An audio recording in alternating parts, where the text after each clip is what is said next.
আমি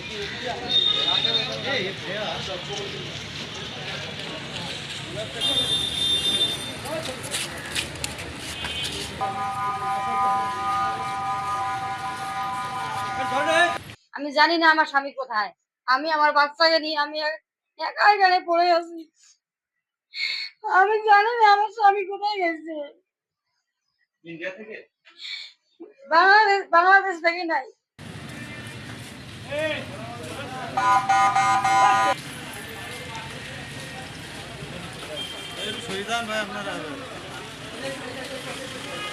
আমাদেরকে এরকম এরকম করে 15 তারিখে ধরছে, 15 তারিখ থেকে এরকম করে টর্চার করতেছে আমাদেরকে ওই দেশে।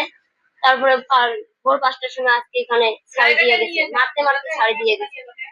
আমাদের স্বামীদেরকে মারছে, সবাইকে মারতে মারতে গেট দিয়ে পরে ভোর 5টার সময় বলছে যে তোমরা এদিক দিয়ে যাও, এদিক দিয়ে যাইও না, বিএসএফ ধরবে, বিএসএফ পিটাই করবে। আমরা তো রাস্তাঘাট কিছু চিনি না, আমরা ছাড় দিয়ে আসতে যাচ্ছি, পরে বিএসএফ আমাদেরকে বলছে থামো থামো থামো।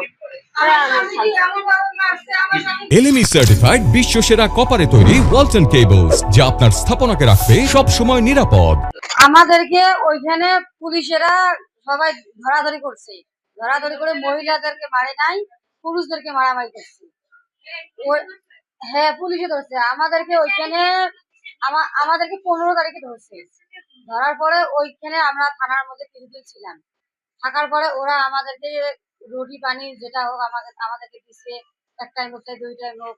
দেওয়ার পরে ওরা আমাদেরকে 3 দিন 4 দিন ট্রেনের মধ্যে নিয়ে আসছে। নিয়ে এসে কালকে পুরো রাত বাসের মধ্যে নিয়ে আসছে। নিয়ে এসে ইন্ডিয়ান বর্ডার পার করে বিএসএফ এরা এমন করে মারছে, একটা করে পুরুষ খাটার মধ্যে পড়ে গেছে। এমন করে মারছে বড় বড় লাঠি দিয়ে, একটা করে পুরুষের মধ্যে এমন করে মারছে, ও মা করে চিল্লার বাইরে উঠছে। ওটা আমার স্বামী তো আমার ছাড়ি পালায় গেছে, ওটা এখনো আমি ওকে পাইই নাই। আমি জানি না আমার স্বামী কোথায়। আমি আমার বাচ্চাকে নিয়ে আমি একা এখানে পড়ে আছি। আমি জানি না আমার স্বামী কোথায় গেছে। ইন্ডিয়া থেকে? বাংলাদেশ থেকে নাই। আমরা যখন মনে করো রৌতকে আসি, রৌতকে থাকার পরে ওদিকে যখন আমি ভেটাত কাজ করতেছি, রৌতক ভেটাত ইট বানা কাজ করতেছি, তা 5-6 জন পুলিশ যা আমাকে ঘিরেও করছে, মানে ইট বানাইতেছি যা ভেড়া ঘিরেও করছে। ঘিরেও করিয়ে বলতেছে বলে এখানে বাংলাদেশের লোক আছে নাকি। হ্যাঁ, তা ওই কায়ে বলছে বলে নাই, আর কায়ে বলছে বলে আছে। যখন বলছে বলে আছে, কোথায় বলে ওই সাইডে যা দেখো, ওই সাইডে যা দেখে আমি ইট বানাইতেছি ভেটার ভেটার যখন আমি ইট বানাইতেছি, পুলিশ আমাকে ঘিরেও করলো, ঠকাকে মানে 23 জন যে আছে 23 জনকে ঘিরেও করে বলে বাংলাদেশে এখানে কেন, তুমি বাংলাদেশের লোক এখানে কেন।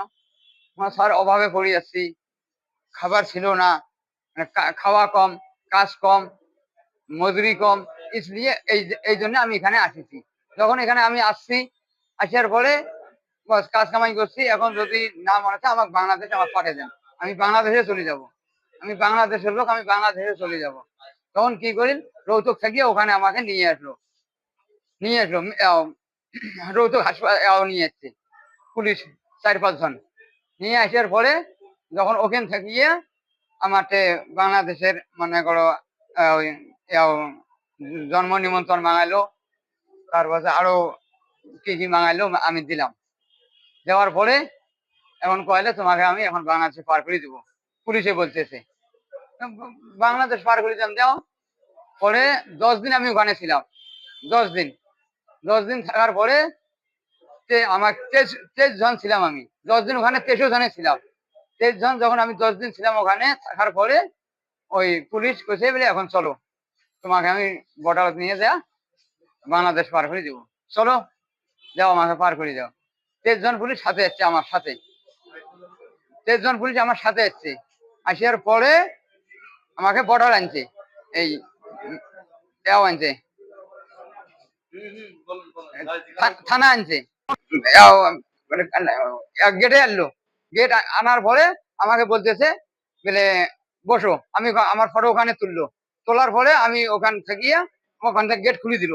গেট খুলে দেওয়ার পরে বড় নাঠি নিল, দুইটা হাতে, 2 জনে বিএসএফ, দুইটা নাঠি নিছি। নেওয়ার পরে আমার বেড়া সবগুলো 23 জনকাকে ডাঙ্গা নাকি। হ্যাঁ, সবাইকে ডাঙ্গা নাকি, ডাঙ্গা যার কবে থেকে কোনো সিল্লি করেন না। হ্যাঁ সুর করিয়ে দিক না চলে যাও, বাংলাদেশ চলে যাও, কোনো সোসারি করবেন না, কোনো আও কাটবেন না। হ্যাঁ আমার সাথে গেছে, ওরা দুইটা বিএসএফ আমার সাথে গেছে।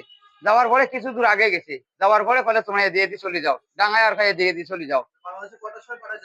বাংলাদেশ পাড়ে দিছে আমার 3:30 থেকে 4টার সময়, এই টাইমের ভেতরে আমাকে নিয়ে যা কারাতার পার করে দিচ্ছে।